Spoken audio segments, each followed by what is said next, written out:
dan salam sejahtera saya ucapkan kepada Dr. Eko Prayono Joko, pensyarah bagi kursus AJ 21202 Sejarah Malaysia 1957. Sebelum saya meneruskan pembentangan ulasan artikel saya pada pagi ini, izinkan untuk saya memperkenalkan diri.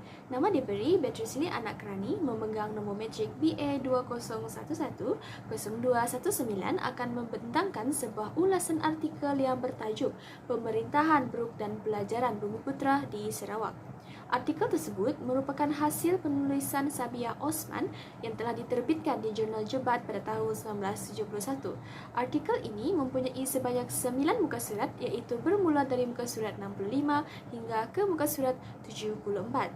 Secara keseluruhannya, penulis telah membangkitkan sebuah persoalan sejauh manakah pemerintahan Brooke benar-benar berniat untuk melindungi Bumiputra Sarawak dari ancaman luar sehingga takut untuk menggalakkan persekolahan di kalangan Bumiputra. Menurut penulis, semasa pembentukan idea Malaysia, masyarakat pribumi Sarawak merupakan masyarakat yang memberikan reaksi dingin serta turut menolak idea tersebut termasuk para pemimpinnya. Lazimnya, negeri Sarawak terdiri daripada pelbagai etnik dan kepercayaan, dan perkara ini telah menyukarkan perpaduan di antara rakyatnya. Tambahan pula, mereka tidak mempunyai pengetahuan asas mengenai politik, oleh kerana pemerintahan Brooke malahan tiada usaha yang dilakukan untuk menaik tarafan sistem sosial dalam kalangan rakyat, terutamanya yang berada di kawasan pendalaman.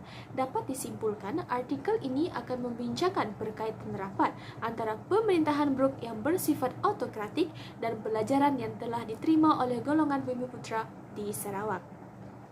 Beberapa kekuatan artikel dapat diketengahkan oleh pengulas di mana penulis telah menyatakan bahawa semasa pemerintahan Charles Brooke terdapat beberapa sekolah telah diwujudkan untuk memenuhi kewajipan sebagai pemerintah, iaitu menyediakan institusi pembelajaran. Namun begitu, penubuhan tersebut tidak dilaksanakan secara menyeluruh di mana mereka hanya menumpukan kawasan bandar seperti Bandar Kuching dan Bandar Sibu. Bukan itu sahaja, mereka turut mewujudkan sekolah vernakular yang memisahkan rakyat mengikut kaum-kaum masing-masing. Pengenalan sistem pelajaran sedemikian telah mempengaruhi rakyat, terutamanya masyarakat Bumiputra, di mana mereka tidak digalakkan untuk menuntut ilmu. Malahan dituntut untuk fokus kepada kemahiran hidup sahaja, seperti bercucuk tanam. Sikap pemerintah Brooke yang tidak menyeluruh ini telah memundurkan masyarakat Bumiputra dan tidak melahirkan masyarakat yang bertamadun.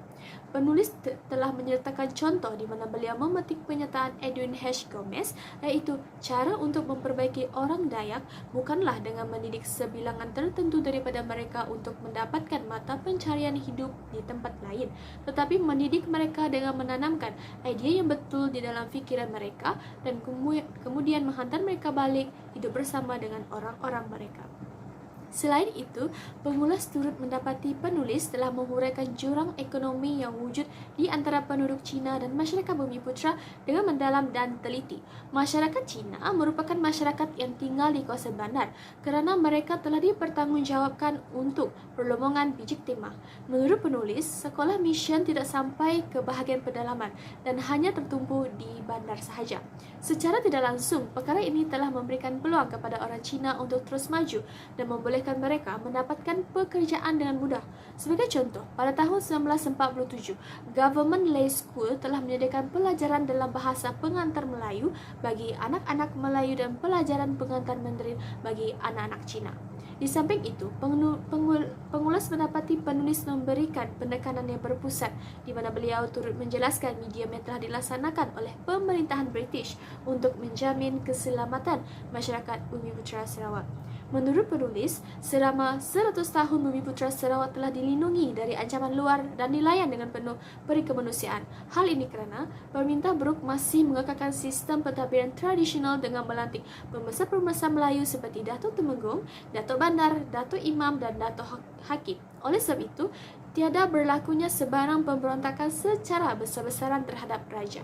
Bukan itu sahaja, pemerintahan Brooke terutamanya pada zaman Charles Brooke telah melancarkan dasar imperialisme ke wilayah-wilayah Kesultanan Brunei untuk kebaikan negeri Sarawak itu sendiri. Ini didukung daripada pernyataan Pen R dalam penulisannya yang bertajuk The Wat Rajah of Sarawak. Charles tidak begitu berminat untuk menambah kekayaan negara, tetapi beliau cenderung untuk menambah perluasan pendudukan jajahan Sarawak. Baiklah, kita beralih kepada kelemahan yang terdapat di artikel. Artikel ini tidak mempunyai kelemahan yang ketara, namun pengulas mendapati bahawa penulis tidak melakukan penyusunan fakta dan maklumat secara sistematik. Penulis tidak mengambil inisiatif untuk menyusun maklumat dengan menarik di mana tajuk utama dan subtopik tidak dipisahkan. Perangan fakta juga penting dalam sesuatu penghasilan artikel supaya pembaca terutamanya mempunyai pemahaman yang baik untuk menguasai penyampaian isi. Dalam perartikel ini, pengulas mendapati bahawa penulis menekankan beberapa aspek yang berkait rapat dengan pemerintahan Brooke seperti sistem pendidikan dan sistem pentadbiran. Namun, sebagai pembaca, pembacaan yang berulang-ulang terpaksa dilakukan kerana berlaku kecelaruan isi-isi. Kesimpulannya, pemerintahan Brooke di Sarawak mempunyai pro dan kontranya yang tersendiri. Walaupun pemerintahannya tidak menitikberatkan bidang pendidikan yang mungkin akan mentamadunkan penduduknya, namun begitu kemajuan dari segi ekonomi yang dijayakan oleh mereka tidak dapat disangkal. Pemerintahan Brooke lebih mengutamakan keuntungan yang diperolehi dari segi kemajuan negeri daripada mengutamakan pendedahan politik yang dapat memudaratkan pemerintahan mereka. Baiklah, itu sahaja pembentangan ulasan saya pada pagi ini. Sekian, terima kasih. Dan salam sejahtera saya ucapkan kepada Dr. Eko Prayono Joko, pensyarah bagi kursus EJ21202 Sejarah Malaysia 1957. Sebelum saya meneruskan pembentangan artikel saya pada pagi ini, izinkan untuk saya memperkenalkan diri. Nama diberi Beatrice Anak Rani, memegang nombor matrik BA 2010219, akan membentangkan sebuah ulasan artikel yang bertajuk Imperialism Jepun dan Konsep Lingkungan Kesemakmuran Asia Timur Raya. Artikel tersebut merupakan hasil penulisan Agapa Harun dan Rupawan Ahmad yang telah diterbitkan di Jurnal Jebat pada tahun 1996. Artikel ini mempunyai sebanyak 17 muka surat, iaitu bermula dari muka surat 3 hingga muka surat 20. Secara keseluruhannya, artikel ini membincangkan kebangkitan Jepun sebagai sebuah kuasa imperialism sejak penghujung abad ke-19. Perbincangan akan tertumpu kepada usaha Jepun untuk meningkatkan kehebatannya di Asia Timur. Bukan itu sahaja, kuasa Jepun ingin mewujudkan lingkungan kesemakmuran bagi Asia Timur atau Doi Tua Kuekin. Melalui artikel ini, konsep lingkungan kesemakmuran Asia Timur Raya serta prinsip-prinsip yang terkandung di dalamnya adalah tidak lebih sebagai sebahagian daripada ideologi imperialism Jepun. Tujuan utamanya adalah untuk mewajarkan usaha pemerintah negara itu menjadikan Asia Timur sebagai satu blok yang akan menyumbang kepada perlindungan sepenuhnya terhadap negara Jepun. Artikel ini juga akan memperlihatkan tuntutan nasionalisme dan industrinya menjadi penggerak kepada imperialisme Jepun untuk memenuhi cita-cita negara untuk menjadi kuasa yang dominan dan dihormati di Asia Timur.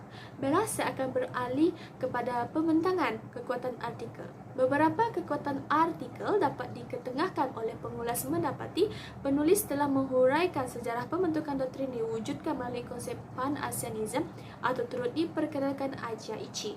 Menurut penulis, doktrin ini berkepentingan untuk menjaga kepentingan bangsa-bangsa Asia yang telah bergabung sebagai kesatuan dengan berteraskan kepada prinsip Kyoson Koyi.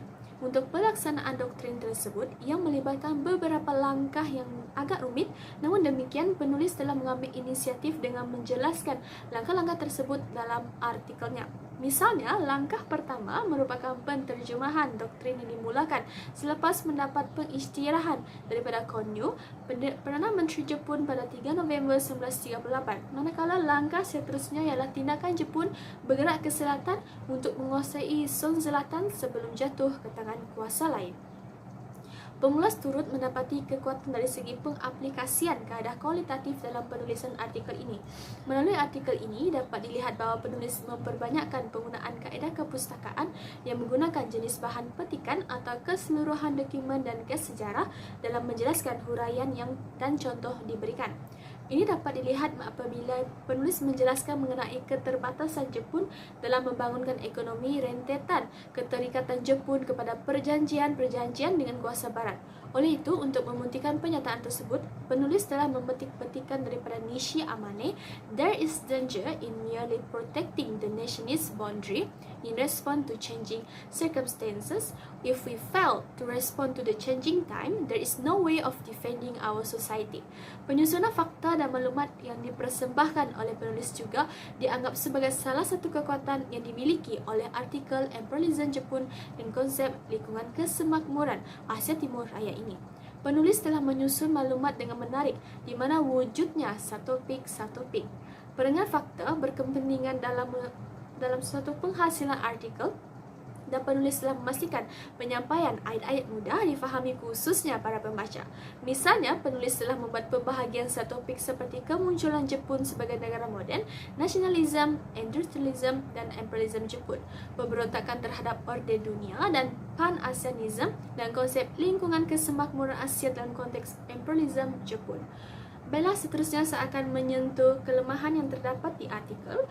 Artikel ini tidak mempunyai kelemahan yang ketara, namun pengulas mendapati penulis tidak menguraikan dengan mendalam dan teliti mengenai pengertian beberapa istilah yang digunakan pakai dalam artikel. Dalam artikel ini, penulis telah menggunakan beberapa istilah yang menjadi tongkot tambah dalam penulisan artikel seperti nasionalisme, hegemoni, dan imperialisme, yang menyukarkan para pembaca yang tidak pernah mendengar istilah tersebut, khususnya memahami idea yang cuba disampaikan oleh penulis. Untuk menghasilkan artikel yang berilmiah, penulis seharusnya memastikan setiap penggunaan istilah mempunyai pentarifan dan pendefinisiannya. Kesimpulannya, kuasa Jepun merupakan kuasa yang berasal dari Asia Tenggara yang berjaya mengalahkan beberapa kuasa-kuasa besar. Ini telah menonjolkan kekuatan kuasa Jepun walaupun pada awalnya mereka dipandang rendah. Kebangkitan kuasa Jepun di bawah pembaruan Meiji sebagai sebuah kuasa imperialis di rantau Asia telah memperlihatkan pendudukan Jepun di tanah Melayu pada tahun 1941. Sehubungan dengan itu, bagi meningkatkan lagi kekuatan Jepun, mereka turut menggunakan slogan iaitu Asia untuk Asia dan menghapuskan imperialisme kuasa barat untuk mematahkan semangat kuasa barat dan sebagai ancaman untuk tidak masuk campur tangan ke atas tanah Melayu, di mana kuasa Jepun bertekad untuk menguasai sepenuhnya. Baiklah, itu saja pembentangan artikel saya pada pagi ini. Sekian, terima kasih.